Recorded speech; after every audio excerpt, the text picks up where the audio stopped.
to make a header row in Excel. Hi everyone, I'm here to assist you today. Without any delay, let's jump right in. First, open Excel on your device. These are all my data.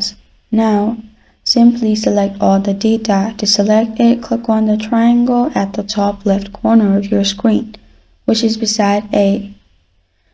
After everything is selected, at the top, go to Insert and click on Table. After you click on the Table option, you'll find this kind of screen pop up. In here, make sure My Table has headers. There is tick mark. After you've done that, simply press on Enter or OK. I don't need to add data in here because I've already selected everything from the sheet.